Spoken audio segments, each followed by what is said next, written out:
Hey everyone. In part two, we are going to get our leather wet, which is what we need to do in order to tool the designs in, cut our leather and tool the designs in.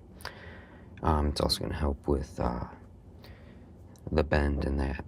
We're going to actually tool the designs and then dye. I think there's probably going to be a third video where we cover the assembly, putting in the liner, stitching everything together, finishing our edges. Enjoy. Ways that we can actually wet this leather. There's different schools of thought on what is best. Some people will take a sponge, take their the sponge, and you don't want it to be soaking wet. You want it to just be kind of damp, and then they wet the leather. Wait a little bit until it starts to return to its original color. I used to do that. I don't do it anymore. What I do is just a dip dye technique, which is what I'll show you. To me, you just get an overall, the water penetrates evenly, and it's just, I prefer that method. It's called casing the leather. I don't do every single aspect of it because then you're supposed to seal it and all that. But it does take quite a bit of time for it to dry.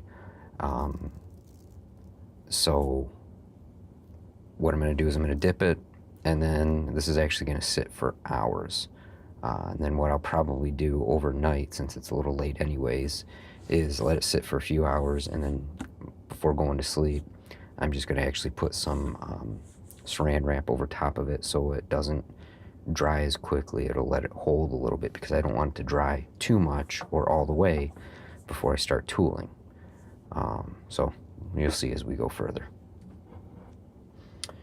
So here's our piece that's going to be tooled. What I'm going to do is I'm going to dip it in the leather. We're going to start to see some bubbles, and pull it out a little bit. It's kind of like the best way to make popcorn is to heat, well, if you're going to microwave it, you put it in the microwave, and really what you're supposed to do is listen for the popping to start slowing down. You don't want it to keep going after the popping has stopped. You're going to start running into the burning your popcorn territory. So same thing with leather. You don't really, at least in my opinion, want it to stop bubbling. You don't want it to be that saturated. Now you also have to be very careful with this leather because when it's wet like this, any little mark is going to show up in the leather. So I mean, even fingernails, if you scratch it, you're going to see that type of thing. Some of it you can kind of work out a little bit, but it's better to just not have to. Now these pieces we're not even going to tool, but they are going to be dyed. Even if they weren't going to be dyed, I'm still going to get them wet because I want them to have the same tone after we dye as the piece that's going to be tooled. If we don't, you're going to have almost two different shades. Maybe not too noticeable, but somewhat noticeable when it comes to the dye. And again, even if this was going to be a natural color, no dye, I would still do this. With this thinner leather, I'm going to pat it on the towel to get some of the excess water off. But I would still do this for the whole project because over time it's going to get a nice patina in that too. And I want everything to be consistent. That's the name of the game. Alright, so we're going to pat this dry too. Get a little bit of that surface water off. Show you what I'm talking about here. Alright, so there we have it. Here is a dry piece of leather, just for reference. So what we're going to do is let the stuff dry, especially this piece, up until it starts looking more like this. then that's when we've got a nice window of opportunity to tool the design in. And what we're looking for is maybe about halfway down in the thickness. Now, I'm not measuring it in any way, shape, or form, but that's what you're looking for. So when this is mostly dry on the surface or completely dry on the surface, you still got water on the inside. When we start pressing down with our tool, hammering that stuff in, you're compressing the fibers and it's pushing into the inner leather that's a little bit darker.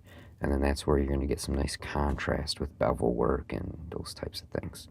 So, like I said, going to take a few hours for this to dry. I'm not even going to start cutting or anything till tomorrow. But all you're really going to see is probably a little bit of an effect if I can get the software to work correctly for editing, and you should, we'll be back to cutting the leather, carving, quite soon. All right, everyone, we have our leather that's not as wet as it used to be. I have my swivel knife, and I've already stropped it. I got a scrap piece of leather here with some jeweler's rouge on it, and you make sure you got the right angle because you don't want to round your blade, but you just, that grayness right there is basically some of the blade that's come off from sharpening. So what I'm going to do is, on the previous videos we have an inner line, so I'm going to cut these inner lines in, basically following it with the blade. And now I realize you can't see exactly what I'm doing right now. Alright, so I'm going to turn this a little bit. So I'm cutting these inner lines, which again, you're not going to see all too well with the leather being wet and these being very light lines. But if you're following along, if you got your own piece of leather, you know where your lines are, and you're just going to cut them in just like I'm doing.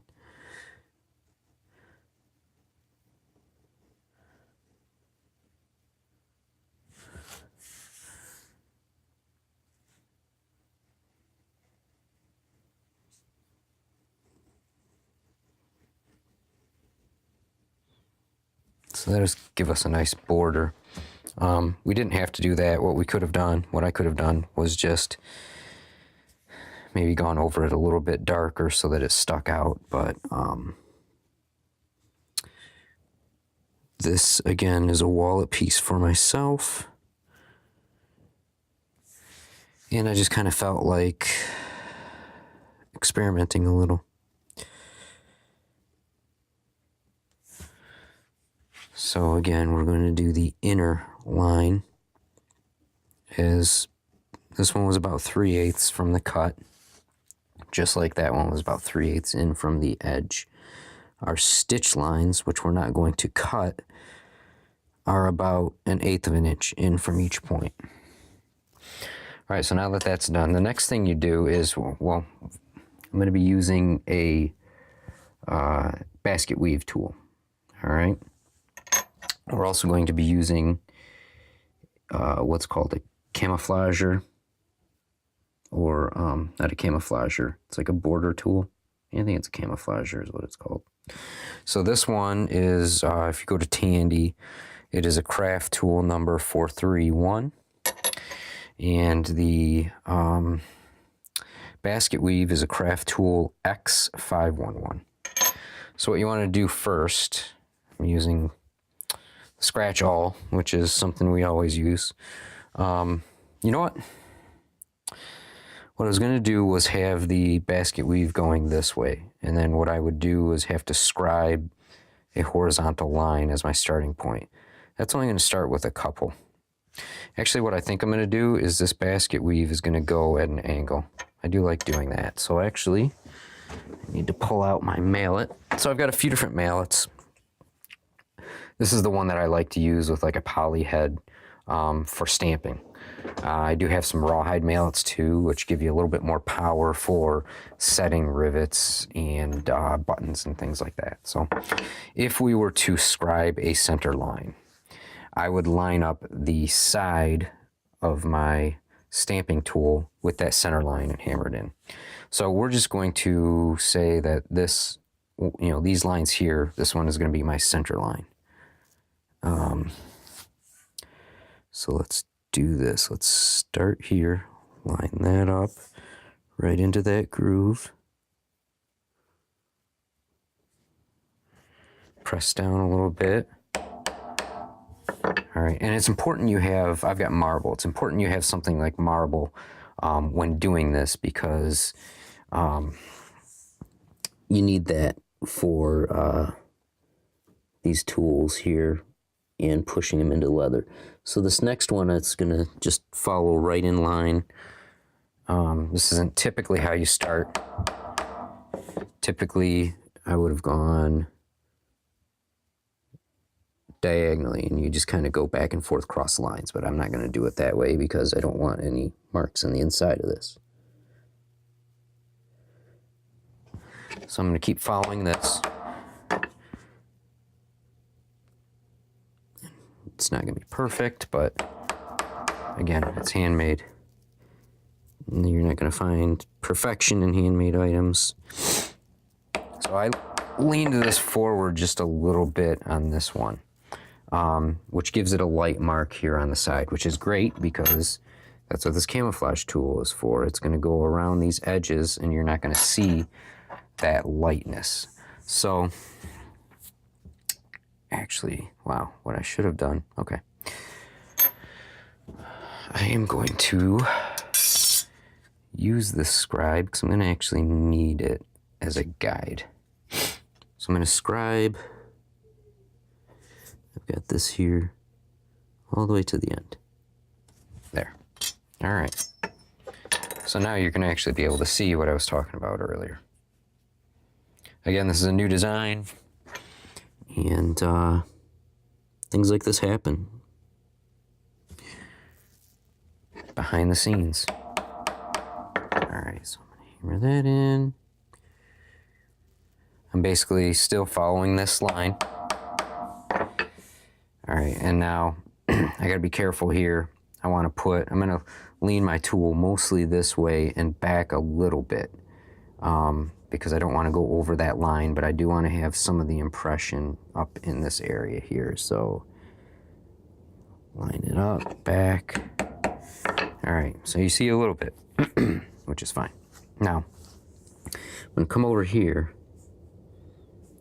and I want, so the tool sat here, so I want it offset, so I'm going to go here.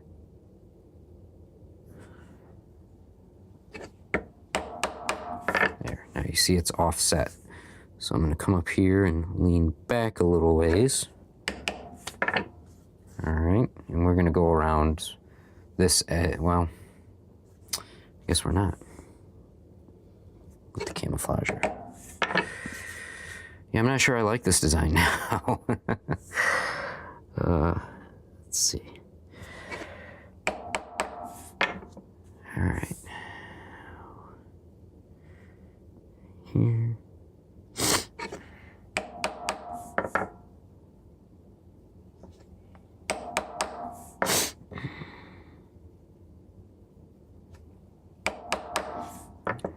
If I was to do this again, I would do it differently.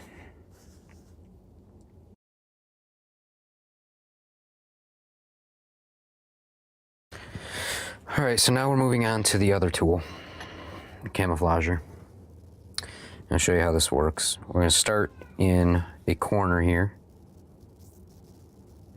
and I'm going to line up these back pieces with the actual line we cut.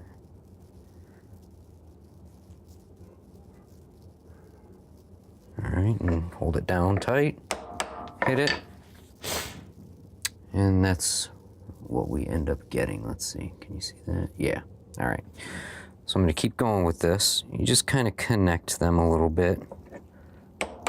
And what it does is it gives a beautiful little border that is going to also camouflage or hide the lighter areas. So let me get a few hits in here.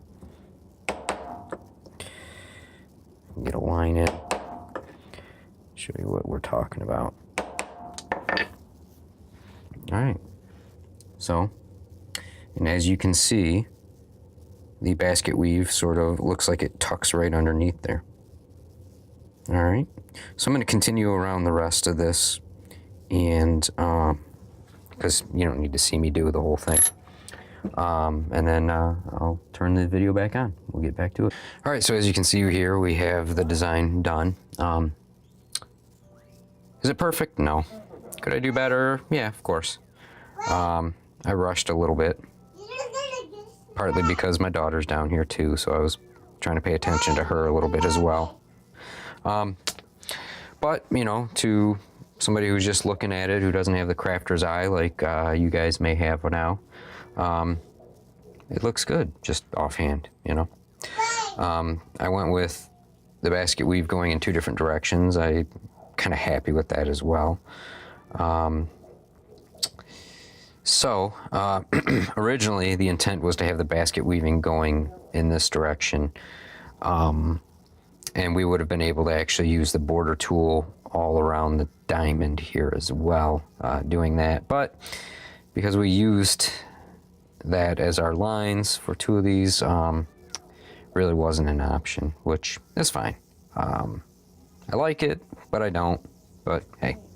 So next we are going to wait for this to completely dry. Now these pieces are completely dry, and you can see they're different, a little bit different shade. So I'm gonna probably let this dry overnight. Once it's completely dry, we are going to apply dye.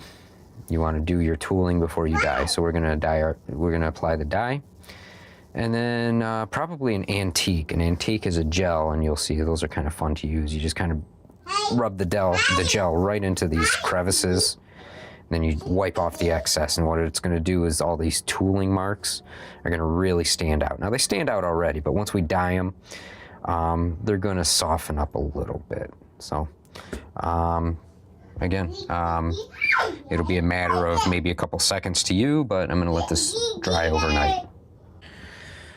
All right, so I'm really at the point where I think I just need a brand new phone. This is probably the second time the video's kind of cut out on me mid-video, and I did not know it. So really what I did was I took these pieces, I just dipped them in the leather, or dipped the leather in the dye, put them on here, used the rag and kind of cleaned off the top area just to get the actual like dye that was still sitting on the surface. You could see there was just a little bit too much of it. I just dried that off. So what we're going to do next, once I leave these for a couple hours to dry and clean up my surface area here, is we're going to use the antique gel, which I talked about. So antique gel, and then you end up using this top coat, and then that's going to be where this video ends once we get to those 2 processes. And then I'm going to do part 3, which will be punching our holes, sewing everything, and then the final task is finishing our outside edges. We're going to bevel them to give them a little bit of a rounded, a roundness to them versus the hard 90. And what that does is it gives it a smoother feel. I mean, it's honestly the difference between doing this as like a once in a while craft versus really getting like a professional look. And it's such a small thing to do that gives such a great result. So hope you've been enjoying the videos. Thanks. Okay, so the last part of this video, at least, we're going to be putting our finish coat on. So here is how our, I don't know if you can see that all too well. Here's how this turned out. Not too bad. But it's a little flat looking, so what we're going to do is mix this up just a little bit. You don't want to do it a lot. There's instructions on the side. It says, you know, mix it up, but don't get crazy with like bubbles. So the other thing is, so this is one of the wool daubers. I don't know if I've showed this, but this is a wool dauber. With this stuff, you don't want to get too crazy with it. less is definitely better. And trying to get a, there we go. Less is definitely better, and you're okay with doing multiple coats if you have to. But you just want to be very thin. So, I'm just trying to get some coverage on here. My daughter is having a field day in the background. Hello. Hi. You saying hello to everybody? Whoa. Wow. And then I'm just going to kind of wipe this a little bit to get just the excess off. Because again, you're just looking for surface. And if I happen to wipe too much off, it's not a big deal. I'll just apply another coat.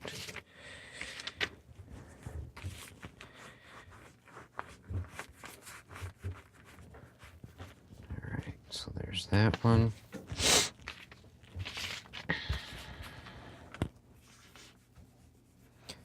And I try and go in the same direction on this. Just to give it some uniformity. And then, hi baby. And then try and wipe it off in the same direction as well. That way you're not going to see really as much of like a streaking or anything like that.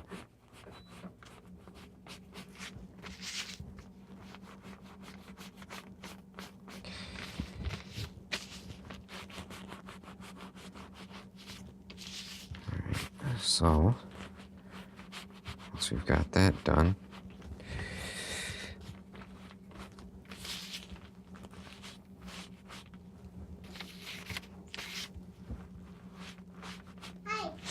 now what we're going to do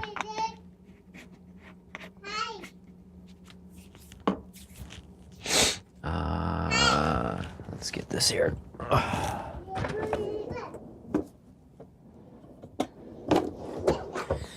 I have some of these other bigger wool pads. I mean, this one's a little bit dirty from use, but you use it to buff. So we're going to really buff this out. You don't have to worry about what direction you're going with this. You just want to really, this leather balm with atom wax type stuff can make it look like, wow, your project's really going to stay flat and not have a nice shine to it. But here's what I want to do. I'm going to show you now the top one. Obviously, we've been buffing, and you can tell a difference between the top and the bottom. I believe it looks like I can tell a difference here in the video. So we're going to buff a nice shine into all of this. And really, that's the end of this video. So this is part 2. We're going to have part 3. Part 3 is going to be adding the red interior. This red suede here. We're going to be adding it to this. And then we are going to, once that's done, we will add these pockets on top of that.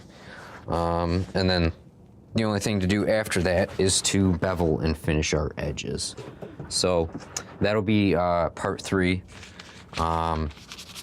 It probably shouldn't be as long as the first 2 videos. I know the first one's about 20 minutes. I'm not even sure this one's going to be 20, but we'll see. After editing and all that, we'll see.